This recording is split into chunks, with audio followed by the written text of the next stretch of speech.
இல்ல நான் மன்னிப்புலாம் கேட்க மாட்டீங்க. ஹலோ சார், நீங்க தான் மன்னிப்பு கேட்கணும். சார் நான் ஏன் சார் தெரிவிக்கணும்? சார் பாடி ஷேமிங் நான் பண்ணல. பாடி ஷேமிங் எப்போ தெரியுமா பண்ணேன்? இந்த 2வது பிரஸ் மீட் நடந்ததுல அப்போ தான் கேள்வி கேட்டேன். சார் கேள்வியே பண்ணி கேள்வியில் கேட்டோம். சார் நீங்க தான் பண்ணிட்டு இருக்கீங்க. அவங்க ஒரு பயோடேட்டா அனுப்புறப்ப இவ்வளோ ஹைட் அனுப்புறது இல்லையா? இவங்க தான் தவறு பண்ணியிருக்காங்க, இதை ப்ரொபகண்டா படுத்திட்டு இருக்காங்க. நான் தவறே பண்ணல, நான் சாதாரணமான கொஸ்டின் சார். தப்பா அடுத்து நம்ம முன்னாடி தானே வந்து நிற்கிறாங்க. எதுக்கு இது நான் வேணும்னு எப்படி பண்ணதா நீங்க சொல்லுவீங்க? கேள்வி கேட்கறதானுங்க பத்திரிகைக்காரன் வேலை. நீங்க என்னத்துக்கு வரீங்க? நீங்க இப்போ வந்து இப்போ கேள்வி கேட்குறீங்க, உடனே நீங்க இந்த மன்னிப்பு கேளுங்க, எதுக்கு இப்படி கேள்வி கேட்குறீங்க நான் சொல்ல முடியுமா? சார் அவங்கள டார்கெட், நான் அவங்கள்ட்ட கேள்வியே கேட்கல சார். திருப்பி நான் அவங்கள்ட்ட கேள்வியே கேட்கல. கேட்டது நான் ஹீரோ தூக்கணும். அனைவருக்கும் வணக்கம். நான் தான் உங்கள் பத்திரிகையாளர் ஆர்எஸ் கார்த்திக். என்ன இப்போ சமீபமாக ஒரு பெரும் சர்ச்சை, அதுக்கு காரணம் நான் இல்லை, அந்த நடிகை கௌரி கிஷன் தான் காரணம். ஏன்னா நான் கேட்ட கேள்வி சாதாரணமான கேள்வி. அதுக்கு முன்னாடி நான் என்ன கேள்வி கேட்டேங்கிறத சொல்கிறதுக்கு முன்னாடி நான் யார் என்னங்கிறத சொல்லிடுறேன். நான் ஒரு 32 ஆண்டுகளாக 93 அதுலேருந்து இன்னைய வரைக்கும் பத்திரிகையாளராக இருக்கேன். நான் வேலை பார்க்காத பத்திரிக்கை ஒரே ஒரு பத்திரிக்கை தான். டெய்லி, தினமலர், தினமணி, தினம் தந்தி, இப்படி எல்லா பத்திரிக்கையிலையும் வேலை பார்த்துருக்கேன். வேறு சொல்லலாமான்னு கூட தெரியல. ஏன் சொல்கிறேன் அப்படின்னா, விகடனை தவிர்த்து எல்லா பத்திரிகையிலையும் வேலை பார்த்துருக்கேன். என்னுடைய ஃபுல் லைஃப்பும் சினிமா பத்திரிகையாளராக தான் போயிருக்குது. நான் வேறு எதுக்கும் பெருசாக ஆசைப்பட்டது கிடையாது. இன்னும் சொல்லப்போனால் சினிமா பத்திரிகையாளராக ஒரு விமர்சகராக இன்றைக்கி யூடியூபரில் மாதிரி இருக்கேன். இதுக்கு முன்னாடி பல பத்திரிகைகளில் விமர்சனம் ஆகியிருக்கேன். அப்போல்லாம் கூட ஒரு படம் பாதித்த இன்றைக்கி பல யூடியூபர்கள் பண்ணுற மாதிரி படத்தை மொத்தமாக யாரும் போகாதீங்க அப்படின்னு ரிவ்யூ பண்ணுறவங்க கிடையாது. நான் அதில் இருக்க நிறைகளை குறைவாக சொல்லி நிறைய சொல்லி ரிவ்யூ பேசுகிறவன் தான் நான். அப்படிப்பட்ட நான் கேள்வி கேட்குறதுல கேள்வியின் நாயகன்னு பட்டம் வாங்கினவன். இதை நான் தற்பெருமையாலாம் சொல்ல. ஆனால் 2 நாளாக எனக்கு எதிராக சமூக வலைதளங்களில் இந்த நடிகை கௌரி கிஷனோட பேச்சை கேட்டுட்டு எல்லோரும் பதிவிடுறது ரொம்ப வேதனையாக இருக்குது. அதுலேயும் குறிப்பாக இப்போ ரிட்டையர்டான போலீஸ் ஆஃபீஸர்லேருந்து பெரிய நடிகைகள்லேருந்து பெரிய நடிகர்கள்லேருந்து இன்னும் சொல்லப்போனால் நடிகர் சங்கம் கண்டனம் தெரிவித்தது கூட எனக்கு பெருசாக தெரியல. ஆனால் ப்ரெஸ் கிளப், பத்திரிகையாளர் மாமன்றம் அப்படின்னு இருக்குது சென்னையில். அதில் முன்னாடி நான் உறுப்பினர் இப்போ புதுப்பிக்காமல் விட்டேன். நான் இத்தனை வருஷமாக பத்திரிகையாளராக இருந்தாலும் எந்த ஒரு இதையும் இந்த சங்கத்தில் சேர்ந்தால் இது கிடைக்கும், அந்த சங்கத்தில் சேர்ந்தால் அது கிடைக்கும்னு சேர்ற ஆள் கிடையாது. நான் அதை கூட புதுப்பிக்கல, அப்படி தான் வாழ்ந்துட்டு இருந்தேன். எனக்கு என்ன இப்போ பிரச்சனை அப்படின்னு கேட்டிங்கன்னா, நான் கேட்ட கேள்வி, ஆனால் அது பிரச்சனைக்குரிய கேள்வியே இல்லை. நான் என்ன கேட்டேன் ஏது கேட்டேங்கிறத சொல்கிறேன். அதுக்கு முன்னாடி பத்திரிகையாளர் மன்றம் இப்படி ஒரு கண்டனத்தை தெரிவிக்கிறதுக்கு முன்னாடி எங்ககிட்டையும், அதாவது இந்த சம்மந்தப்பட்ட என்கிட்டையும் ஒரு வார்த்தை, பத்திரிகையாளருங்கிறவன் தீர விசாரித்து ஒரு கருத்தை பதிவிடணும், ஒரு கண்டனத்தை தெரிவிக்கணும்னா இன்னும் நல்லா தீர விசாரிக்கணும். நானும் 71 ஆண்டு சங்கத்திற்கு, சினிமா பத்திரிகையாளர் சங்கத்துக்கு செயலாளராக இருக்கேன் கடந்த 10 ஆண்டுகளாக. இங்கே எங்களுக்குள்ளார 2-3 சங்கங்கள் இருக்குது. அதில் உள்ள சிலர் ஏதோ சொன்னாங்களா என்னங்கிறது எனக்கு புரியல. ஏன்னா அது இல்லாமல் என்னை பற்றி இவங்க விசாரிக்காமல் யூடியூபர்னு இவர் இப்படி தான் கேள்வி கேட்பாருன்னு சொல்கிறது ரொம்ப, ஏன்னா என்னை மேடையிலேயே ஆர் உதயகுமார், நிறைய பெரும் இயக்குனர்கள், பெரும் ஹீரோக்கள் என்னை பாராட்டியிருக்காங்க. சார் எப்படி சார் இந்த மாதிரி கேள்வி கேட்குறீங்க, எப்படி சார் உங்கள் விமர்சனத்துக்கு இப்படி டைட்டில் வைக்கிறீங்கன்னு. இப்படிப்பட்ட நான் அப்படி என்ன தப்பாக கேட்டுட்டேன், இதுதான் என்னுடைய கேள்வி. நேற்று அந்த அதர்ஸ் ப்ரெஸ் மீட்டில் கௌரி கிஷன் அவங்க இது வேறு யாருக்கும் இன்னொரு சில சங்கம் இருக்குன்னு சொன்னால அந்த உறுப்பினர்களுக்கெல்லாம் இப்படி ஒன்று நடந்திருந்தால் படமே விடாமல் மன்னிப்பு கேட்டுட்டு படம் போடுங்கன்னு சொல்லியிருப்பாங்க. நான் அப்படிலாம் இல்லை, பெருந்தன்மைக்கு சொந்தமாக. ஏன்னா ஒரு படம் எவ்வளவு பெரிய முன்னாடி கல்யாணத்தை பண்ணிப்பார், வீட்டை கட்டிப்பாருன்னு சொல்லுவாங்க. இன்றைக்கி படம் எடுத்து பாருங்கிறது தான் இது. எல்லாத்தோடையும் 10 கல்யாணம் பண்ணதுக்கு 15 வீடு கட்டினதுக்கு சமம் ஒரு படம் எடுக்கிறது. வீடுனா சாதாரண வீடு இல்லை, நான் சொல்கிறது பங்களா டைப் வீடுகள். அவ்வளோ கஷ்டமாக இருக்குது. கூட இருந்து பார்த்துருக்கேன். பல படங்களுக்கு நான் சினிமா நிருபருங்கிறனால பல படங்களுக்கு கியூபுக்கு இவங்க பணம் கட்ட போகிறப்பெல்லாம் கூட இருந்திருக்கிறேன் நான். இப்படிப்பட்ட என் நிலையை விசாரிக்காமலேயே எல்லோரும் மீடியாக்களில், எனக்கு மீடியாக்களில் ஒரு பக்கம் மீடியாக்களை பார்த்தா பெருமையாக இருக்குது. ஏன் அப்படின்னு பார்த்தீங்கன்னா, நம்ம மீடியா மேனாக இருந்தோம், நமக்கு சப்போர்ட் பண்ணாமல் அந்த நடிகை பாதிக்கப்பட்டாங்க அப்படின்னு அவர் சொன்ன கருத்தை வச்சுக்கிட்டு செய்திகளை சில மீடியாக்கள் எனக்கு சப்போர்ட்டாகவும் பண்ணியிருக்காங்க. ஏன்னா உண்மை தெரிஞ்சவங்க. இப்போ இங்கே குழி இருக்கிற உங்கள் எல்லாருக்குமே தெரியும் நான் ப்ரெஸ் மீட்டில் என்ன கேட்டேன்னு. அன்னைக்கு அதர்ஸுக்கு ஒரு 4 நாளைக்கு, அதர்ஸ் ரிலீஸுக்கு முன்னாடி நாள் ப்ரெஸ் ஷோ போட்டாங்க. அதுக்கு ஒரு 3-4 நாளைக்கு முன்னாடி அந்த படத்துக்கு ஒரு ப்ரொமோஷன் ப்ரெஸ் மீட் நடந்தது. ஆடியோ ரிலீஸ் கம் ப்ரெஸ் மீட்னு நினைக்கிறேன். அப்போது கேள்வி கேளுங்க அப்படின்னாங்க. ட்ரெய்லரை போட்டு காட்டினாங்க. ட்ரெய்லரை பார்த்துட்டு நான் வந்து என்னுடைய அது வந்து சொன்ன டயத்தை விட்டு வழக்கமாக சினிமா நிகழ்ச்சிகள் கொஞ்சம் தள்ளி தான் நடக்கும். என்னுடைய சிறப்பு குழந்தைய ஸ்கூல்லேருந்து வீட்டில், எனக்கு இதே ஏரியாவில் தான் வீடு, பிரசாத்லேருந்து வீட்டுக்கு போயிட்டு நான் வீட்டில் சாப்பிட்டுக்கலாம் அப்படின்ட்டு இருக்கிறப்போ ஃபோன் சம்மந்தப்பட்ட படத்தோட, ஆனால் நீ வாண்ணா, நீ வந்தால் தானே கேள்வி கேட்குறதுக்கு நல்லாயிருக்கும், வா அப்படின்னு சொல்லிவிட்டு அந்த படத்தோட பப்ளிசிட்டி நபர்கிட்டேருந்து ஃபோன் வந்தோடனே, சரி நம்ம வந்து இந்த சினிமாவுக்கு நம்ம வந்து ஏதாவது ஒன்று பண்ணணுன்னா இந்த மாதிரி படங்களுக்கு நம்ம சப்போர்ட் பண்ணணும் அப்படின்னு சொல்லி வரேன். வந்து உள்ளார நுழையிறேன். என்னை பார்த்தோன்னா அண்ணன் கார்த்தினா வந்துட்டாருன்னு நம்ம நண்பர்கள், நம்ம பத்திரிகை நண்பர்கள் சொல்கிறாங்க. அப்போ தான் கேள்வி பதில் நேரம் ஆரம்பிக்குது. உள்ளே நுழைஞ்சோடனே யாரோ 2 கேள்வி கேட்டுட்ருக்காங்க. நான் அடுத்து ஒரு கேள்வி கேட்குறேன். இந்த படத்தில் வந்து இந்த மாதிரி கருவில் இருக்கிற குழந்தைகளுக்கு வந்து இந்த மாதிரி இதுவாக இருக்குது, அவங்களுக்குள்ளார வந்து ஏதோ ஸ்டெராய்டை செலுத்தி அவங்கள வந்து திருநம்பியா திருநங்கையாக மாற்றுறீங்கிற மாதிரி சீன்ஸ் வருது. இது ட்ரெய்லரை பார்த்ததுனால இப்போது நீங்கள்லாம் யூடியூப்பில் பெண்ணியம் காக்கிற கண்ணியவான்களாக பேசுனீங்க இல்லையா, அந்த மாதிரி இல்லை, பார்த்துட்டு கேள்வி கேட்குறேன் நான். இந்த மாதிரி இருந்தது. இது என்ன கதை? இவங்க தான் அதர்ஸா? ஒவ்வொரு பர்சனாலிட்டிக்கும் அடுத்த ஒரு கேரக்டர் அதர்ஸ் தான். இப்போ எனக்கு இவங்கெல்லாம் அதர்ஸ், இவங்களுக்கு நான் அதர்ஸ். இப்படி இதை தான் மீன் பண்ணுறீங்களா? இல்லை இப்படி இந்த கருவில் இப்படி பிறக்கிற குழந்தைங்களை, இந்த மாதிரி குறைபாடோடு பிறக்கிற குழந்தைகளை, ஏன்னா எனக்கு இந்த மாதிரி படம் வந்தால் எனக்கு வந்து பர்சனலாக ஃபீல் ஆகிடும். என் பையனை நினச்சி, சிறப்பு குழந்தை, அவனுக்கு 17 வயசாகுது, அவ்வளோ ஃபீல் எனக்குள்ளார இருக்குது. அப்படி பொறுப்பான ஒரு தகப்பனாக ஒரு 32 வருஷத்துக்கு முன்னாடி நான் கேட்ட கேள்விகள் வேறு மாதிரி இருந்திருக்கலாம். இன்றைக்கி நான் அவ்வளோ பார்த்து கேள்வி கேட்குற ஒருத்தனை எல்லா சேனல்லையும், குறிப்பாக யூடியூப்பில் டிவி சேனல்களில் 1-2 சேனல் தான் நமக்கு வந்து என் நிலையும் எடுத்து கூறியிருந்தாங்க. நான் கேட்ட கேள்வியை இப்போ உங்களுக்கு காமிக்கிறேன். இதில் என்ன தப்பு இருக்குதுன்னு நீங்கள் சொல்லுங்கள். அவ்வளோ பேர் நான் சமூக வலைதளங்களில் அவ்வளோ கேவலமாக, அவ்வளோ இதுவாக, உன் வீட்டில் பொண்ணு இல்லையா, புள்ள இல்லையா, என் வீட்டு பொண்ணோ இது வந்து நடிக்க வரல, நடிக்க வந்தவங்களையும் நான் தப்பாக சொல்லலை. நான் கேட்ட கேள்வி ஹீரோ கிட்ட அந்த ட்ரெய்லரில், அடுத்து இந்த கேள்விக்கு அவர் நல்ல ஒரு பதில் டைரக்டர் சொன்னார். அடுத்து ஹீரோ கிட்ட கேட்ட கேள்வி, அந்த பொண்ணை ட்ரெய்லரில் பார்த்தா தூக்கி சுற்றுறீங்களே, அவங்க வந்து என்ன வெயிட் இருந்தாங்க? ஏன் இதை கேட்டேன்னா, சில சமயத்தில் ஹீரோக்கள் தூக்குறப்ப கீழே வந்துருக்கலாம், எத்தனை டேக் எடுத்துருக்கலாம். இது பிரபல பத்திரிகைகள் எல்லாத்துலேயுமே, நான் வந்து வேலை பார்க்காத பத்திரிகை ஒரே ஒரு பத்திரிகை விகடன் மட்டும்தான். பாக்கி எல்லா பிரபல பத்திரிகைகள்லையும், டெய்லி பத்திரிகை, மாத இதழ், வார இதழ் எல்லாத்துலேயும் வேலை பார்த்துருக்குறேன் நான், ஃப்ரீலான்சராகவோ ஸ்டாஃபாகவோ ஆரம்பித்து தொடங்கி. ஆனால் இன்றைக்கி அந்த பத்திரிகையில் இருக்கிறவங்க கூட இந்த பொண்ணை வந்து இப்படி ஒரு ஆண் சமூகத்துக்கு முன்னாடி கேராக பண்ணிட்டோம், அதை பண்ணிட்டோம், அப்படிலாம் இல்லைங்க. அந்த பெண் துணிச்சலாக உள்ளே வந்தாங்க. ப்ரெஸ் மீட்டையும் முடித்த பிறகு தான் நான் ஒரு கேள்வி கேட்டேன். இந்த 2வது ப்ரெஸ் மீட்டில், முதல் ப்ரெஸ் மீட்டில் நான் கேட்டது, இப்படி தூக்கி சுற்றுனீங்களே என்ன வெயிட் இருப்பாங்கன்னு சிரிச்சுட்டு கேட்டேன். அதுக்கு முன்னாடி ஹீரோ, இவங்கெல்லாம் எனக்கு அக்கா மாதிரின்னு நான் உள்ளே வர்றப்போ யாரோ ஒரு கேள்விக்கு பதில் சொன்னார். இவங்க எனக்கு அக்கா வயசு உடையவங்க அப்படின்ற மாதிரி. அப்போயே அந்த ஹீரோயினோட முகம் மாறிடுச்சு. அந்த பொண்ணுக்கு கோபம் காட்ட நினச்சது ஹீரோ கிட்ட. ஹீரோ தான் அந்த படத்துக்கு கிட்டத்தட்ட ப்ரொடியூசர் ஐ திங்க். என்ன புதுமுக ஹீரோ, நல்லா நடிச்சிருந்தார். இந்த பொண்ணு நல்லா தான் நடிச்சிருந்தாங்க, இந்த நடிகையும் 96 நாயகியும். இவங்க இது எல்லாமே பப்ளிசிட்டிக்காக பண்ணுறாங்களோன்னு எனக்கு இப்போ தோணுது. ஏன்னா இன்றைக்கி அவங்களுக்கு மார்க்கெட் பெரிய லெவலில் இல்லை. அப்போது நான் கேட்டது அந்த ஹீரோ கிட்ட, இந்த மாதிரி இவங்கள்ட்ட நான் என்னங்க கேட்க முடியும்? டொனால்டு ட்ரம்ப்பை பற்றியும், பிரதமர் மோடிஜி பற்றியும், ஐயா முதல்வர் ஸ்டாலின் அவங்கள பற்றியும் கேட்க முடியுமா? இவங்க என்ன விஜய் மாதிரி அரசியலுக்கு வந்துட்டாங்களா என்ன? சினிமாவில் இன்னமும் மரத்தை சுற்றி டூயட் பாடுறதும் ஹீரோயினை தூக்குறதும் தான் இன்னமும் காட்சிப்படுத்துறீங்க. இந்த படம் கூட கிரைம் த்ரில்லர் படம், இதுலேயும் நீங்கள் டூயட் வைக்கிறீங்க. அப்போ நான் கேட்குறேன் அந்த கேள்வியை, தூக்குனீங்களே என்ன வெயிட்டோ? அதுவும் நீங்கள் அக்கான்னு சொன்னீங்க, டைரக்டர் வேறு ஹீரோயினா கிடையாது, படம் முழுக்க இருக்க மாட்டாங்க அப்படின்னாரு. ஆனாலும் அந்த பொண்ணோட வெயிட் என்ன அப்படின்ட்டு இவர்கிட்ட கேட்குறேன். தூக்குனதுனால நான் விஜயகாந்த், சரத்குமார் இவங்களோட காலத்துலேருந்தே இருக்கேன். அவங்களாம் தூக்கிட்டு வந்து, எப்பா தூக்க முடியலப்பா, அவ்வளோ வெயிட்டுப்பா, எப்பா இப்படிப்பா. இந்த ப்ரெஸ் மீட்டு என் சீனியர்கள்லாம் கேட்டதை நான் பார்த்துருக்கேன். நானும் பல கேள்விகளை வந்து கேட்டிருக்கிறேன் நான். ஓகேங்களா? இந்த வெயிட்டு கேட்டதில் என்னங்க தப்பு? இந்த பொண்ணுக்கு ஒன்று அவர் அக்கான்னு சொன்னதில் கோபம் முகம் மாறிடுச்சு இந்த கௌரி கிருஷ்ணனுக்கு. அடுத்து 2வதாக அந்த ப்ரெஸ் மீட்டில் வந்து அவர் டைரக்டர் இவங்க ஹீரோயினே இல்லை இதுன்ட்டு இவங்க நீங்கள் பார்த்தீங்கன்னா என்னை வந்து தாக்கி இந்த நிகழ்ச்சி இதோட முடிஞ்சிடுச்சு. இங்கே கேள்வி கேட்டால் அங்கே அவர் பதில் சொல்கிறார், நான் ஜிம் பாடி சார், எனக்கு ஒன்றும் பெருசாக தெரியல அப்படின்னு ஹீரோ சொல்லிட்டார்.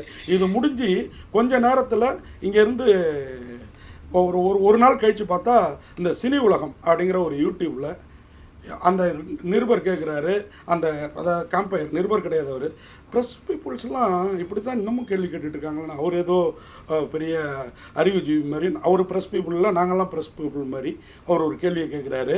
அப்போது இந்த அம்மா வந்து நீங்கள் இந்த கேள்வி கேட்டாக்கா ரொம்ப நன்றி, எனக்கு என்ன தோணுதுன்னா இந்த கேள்வியை கேளுங்கன்னு இவங்க தான் சொல்லியிருப்பாங்க போல் இருக்கு அவர்கிட்ட. அவர் கேட்குறாரு, இந்த கேள்வி கேட்டது ரொம்ப நன்றி, எனக்கே ரொம்ப அங்கே ஒரு மாதிரி இருந்தது, நான் அப்படி என்ன கேட்டேன். ஹீரோயினை தூக்கி இருக்கிறாரு. இங்கே பாருங்க, அதை அந்த வீடியோவை காட்டுறேன், நீங்களே பாருங்க, நான் தப்பாக கேட்டிருந்தா. படத்தில் வந்துட்டு அவங்க ஹீரோக்கு பேரன் அது சொசைட்டிலையும் அது அவங்களோட ரோல் கிடையாது. They have much more than just partner.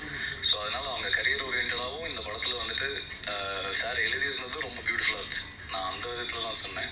And 2 பேரும் எனக்கு அக்கா மாதிரி. அக்கா மாதிரி சொல்கிறாரு. இப்போ அந்த பொண்ணோட மூஞ்சி மாறும் பாருங்க.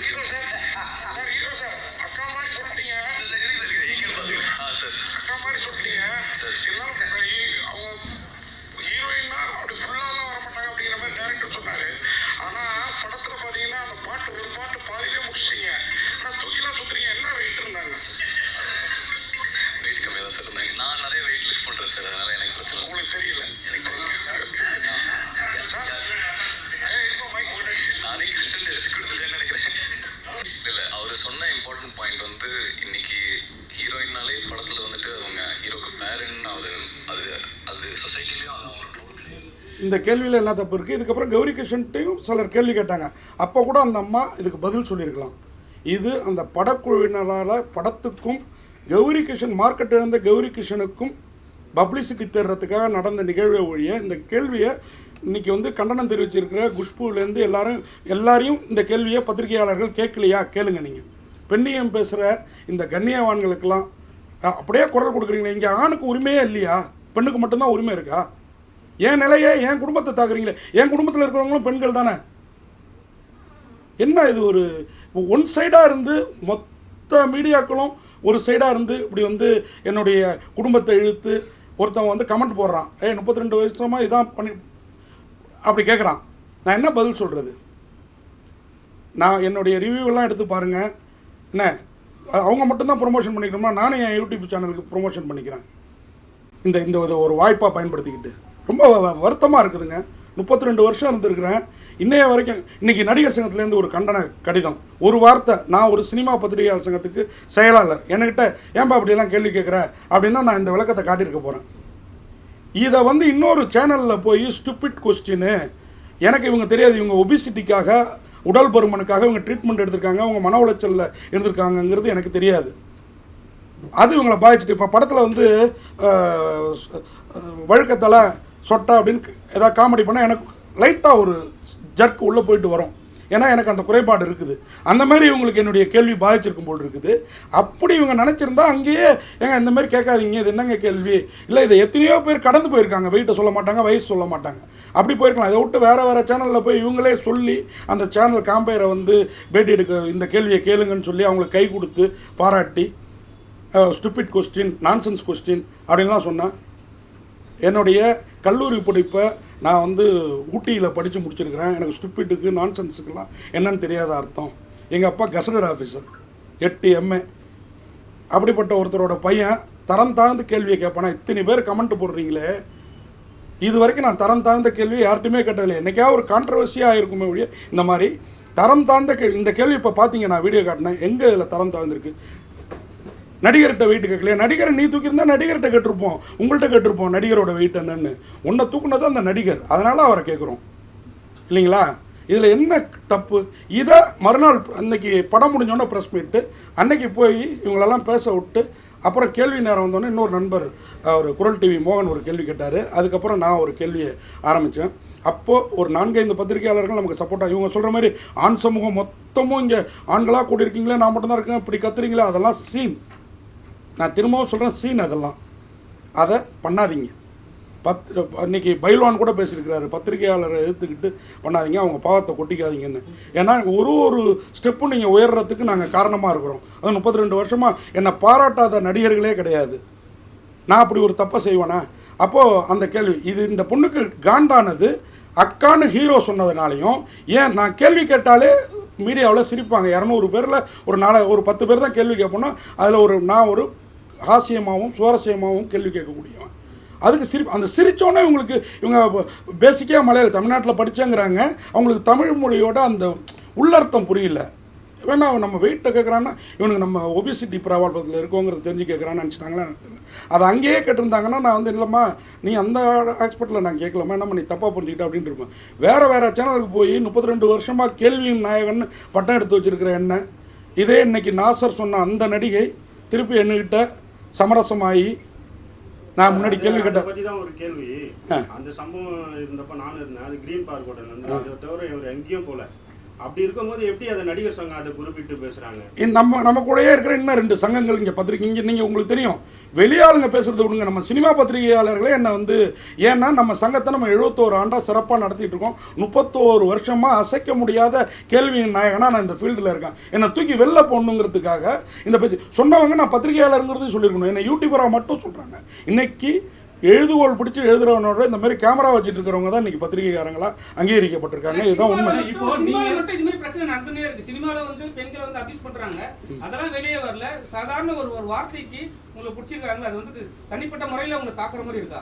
அதாங்க இது யாருடைய சதியில், இது என் நேரமா என்னன்னு எனக்கு தெரியல. இதை மூட நான் பாப்புலராக ஆகலாம், இல்லை வேறு எதுவும் கூட ஆகலாம்.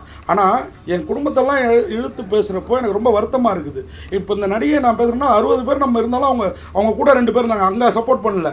இன்றைக்கி வந்து கமலா தேட்டரில் இப்போ ஃபஸ்ட்டு ஒரு ஷோவை போட்டு அங்கே வந்து நாங்கள் அன்றைக்கி வாயை மட்டும்தான் தப்பு தானே அந்த ஹீரோயின்ட்டு சொல்லிட்டு போனதே வேறு. அதை நான் இங்கே சபையில் சொல்ல முடியாது.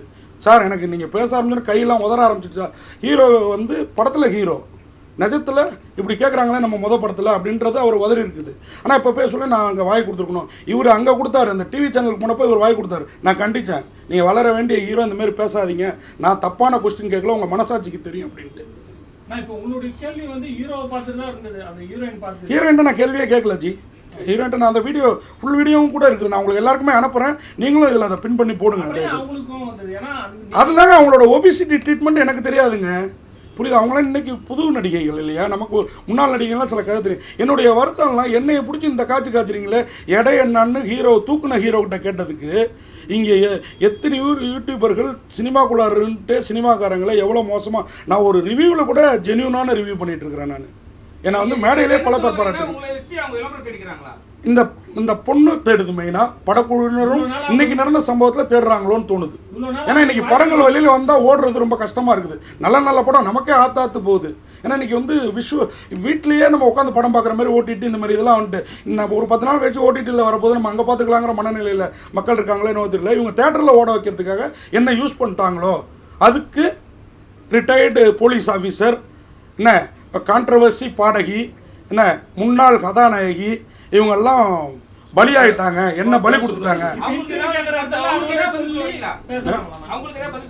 இல்லை அவங்களுக்கு வந்து இவங்களுக்கெல்லாம் ஒரு நாசருக்கோ ஒரு குஷ்புவுக்கோ ஒரு ரிட்டையர்டு ஆஃபீஸர் விஜயகுமாருக்கோ நான் உங்களை எதையாவது தப்பாக பேசியிருக்கேன்னா, ஒரு விஷயம் நடந்ததுன்னா முழுசாக தெரிஞ்சுக்கிட்டு பேசுங்க. எனக்கு இவங்க மேலெல்லாம் கூட வருத்தம் இல்லைங்க. இவங்கெல்லாம் டக்குன்னு குரல் கொடுக்குறவங்க குரல் கொடுக்கட்டும், பெண் உரிமைக்காக குரல் கொடுங்க. ஏன்னா நான்லாம் பெண்ணை மதிக்காத போகிறேங்க. நான் தாய் வயிற்றில் பிறக்கல, கல்யாணம் பண்ணிவிட்டு பொண்டாட்டியோடு இல்லை, நான் பொண்ணை பெற்றுக்கல இல்லைங்களா. ஆனால் இவங்க எல்லோரும் நான் பெண்ணை எந்த அளவுக்கு மதிக்கிறேன்னா, என் குடும்பத்தில் எனக்கு மட்டும்தான் ஒரு பெண் குழந்தை, என் அண்ணன் தம்பி தங்கச்சி எல்லாருக்கும் ஒரே ஒரு ஆம்பளை பிள்ளை தான். அந்த அளவுக்கு பெண்ணை மதிக்கிறனால தான் கடவுள் எனக்கு பெண் குழந்தையை கொடுத்துருக்கிறாரு. அப்படி இருக்கிற நான் எப்படி ஒரு நடிக்க வந்த பொண்ணை வந்து இப்படி தப்பாக கேட்பேன்? நான் நம்ம சுவாரஸ்யத்துக்காகவும் படத்துக்கு ஒரு பப்ளிசிட்டிக்காகவும் நம்ம கேட்குறோம். இதை வந்து பெருசாக கான்ட்ரவர்சி ஆக்குனது இந்த கதாநாயகி, அதுக்கு துணை போனது இந்த படக்குழுவினர். ஆமாம்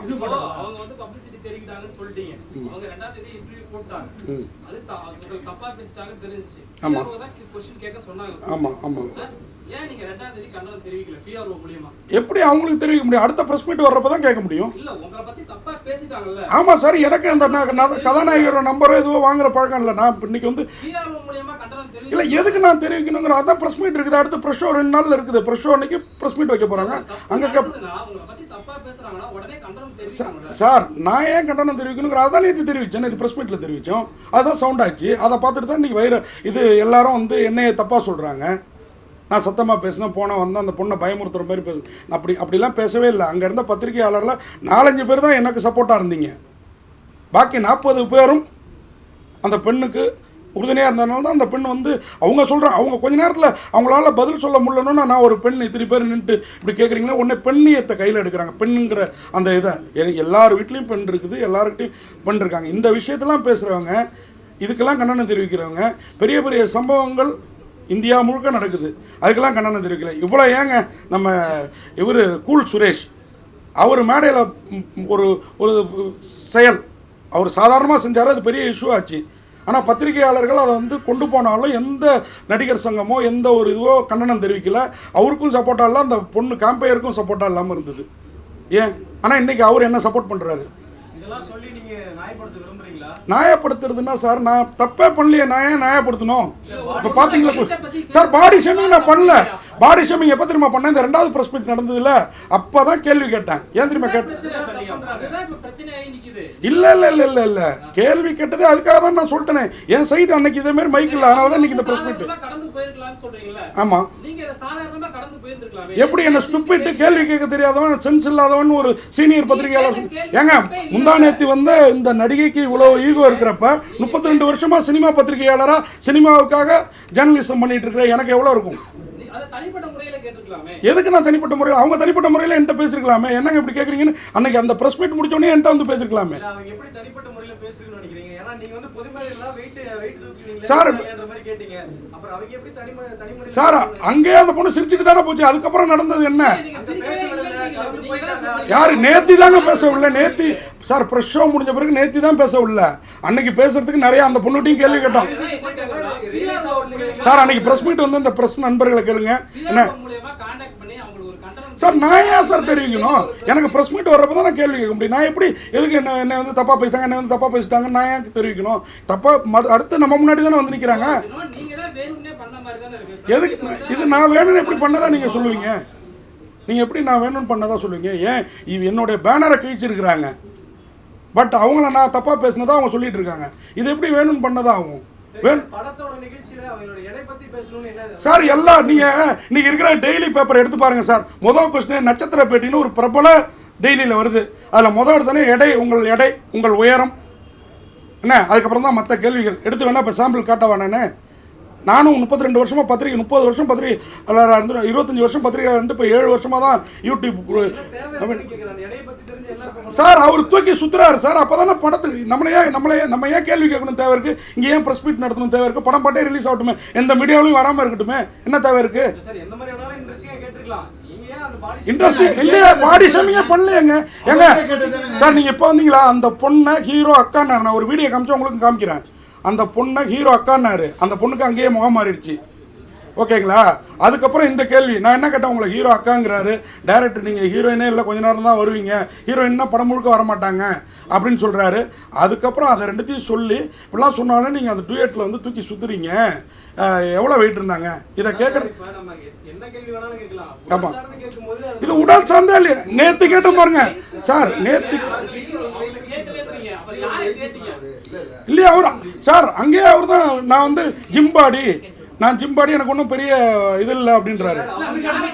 பெரிய வெயிட் பெரிய பிரச்சனை இல்லைங்கிறாரு சார். இது இன்னைக்கு இல்லை, நீங்கள் இன்னைக்கு ஃபீல்டுக்கு வந்தீங்க. சரத்குமார் விஜயகாந்த் காலத்துலேருந்தே இந்த கேள்விகள் இருக்கு. புரியுதா உங்களுக்கு? ரஜினிகாந்த் காலத்துலேருந்தே இருக்குது. ஏன் அன்னைக்கு கேட்கல? இன்னைக்கு இதை வந்து பிரபகண்டா படுத்துறாங்க, நம்ம கேட்குறோம் சார். ஹீரோயினை தூக்குனா ஹீரோட்ட கேட்குறோம் சார். ஹீரோவை தூக்குச்சுன்னா ஹீரோயின்ட்ட கேட்போம் சார். ஆமாங்க, என்ன தப்பா கேட்டேன்? ஏங்க இவங்களுக்கு வந்து ஒபிசிட்டி ப்ராப்ளம் இருக்குங்கிறது எனக்கு அப்புறம் தான் தெரிய வருது. அவங்க இப்போ நான் தான் சொன்னேன், எனக்கு சொட்டை வழுக்கன்னு படத்தில் கமெண்ட் வந்தால் கொஞ்சம் முணுக்குன்னு ஒரு கோவம் வரும்.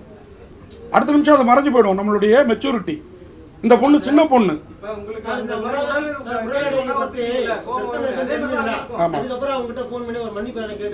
எதுக்கு நான் மன்னிப்பு வேணும்? தவறே பண்ணாம நான் எதுக்கு மன்னிப்பு இல்லையே சார்?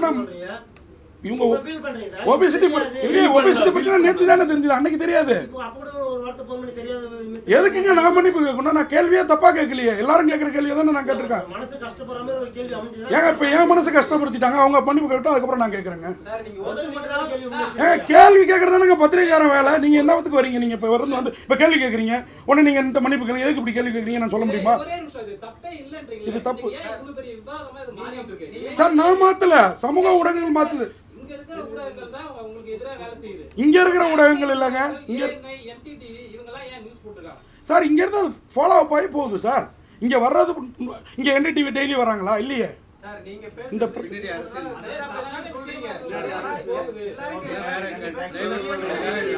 இல்லை டைவர்ட்டுக்கு இல்லை சார். படம் ப்ரமோஷனுக்காக இந்த பிஆர்ஓ தான் கேள்வி கேட்க சொன்னீங்களா நீங்க? ஆமாம்.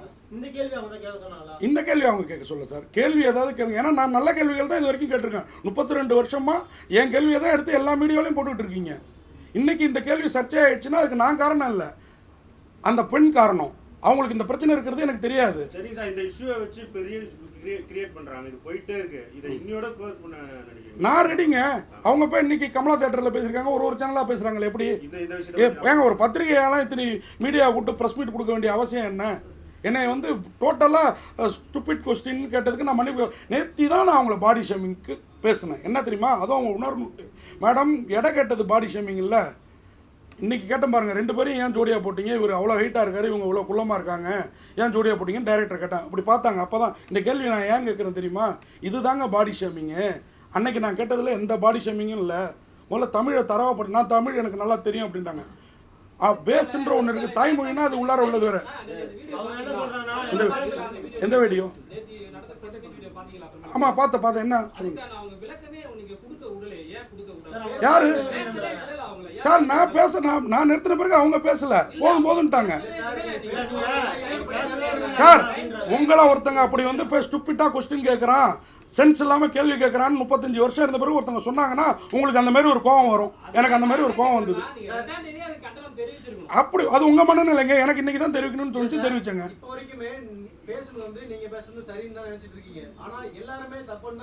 சார் நான் என்ன எல்லாருமே யாரு இல்ல எப்படி தப்புன்றீங்க? என்ன தப்பு சொல்லுங்க, என்ன தப்பு சொல்லுங்க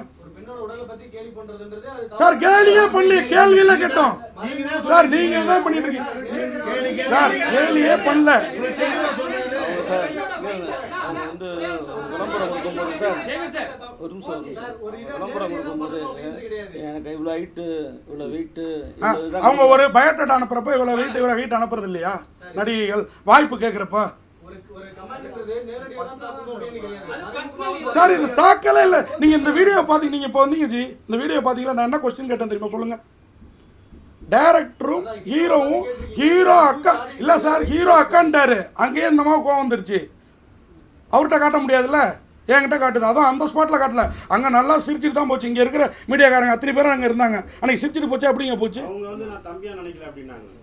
அவங்க தம்பியா நினைக்கலன்னு சொன்னாங்க அப்படின்னு சொன்னாங்க. என்ன சொல்றாங்க? நீங்க நேத்து பேசும்போது என்ன பேசவே விடல, டார்கெட் பண்ணி என்ன क्वेश्चन கேக்குறாரு. ஆமா, இவங்க தான் பேச சார், இவங்க தான் பேச வேண்டியதெல்லாம் இப்போ யூடியூபா போய் பேசிட்டாங்களே. புரியுதுல்ல உங்களுக்கு? இவங்க தான் பேசிட்டாங்களே, நான் தானே பேசணும். அப்போ நேற்று எனக்கு மைக் சார் அவங்கள டார்கெட், நான் அவங்கள்ட்ட கேள்வியே கேட்கல சார். திருப்பி நான் அவங்கள்ட்ட கேள்வியே கேட்கல. கேட்டது நான் ஹீரோ தூக்கணும்.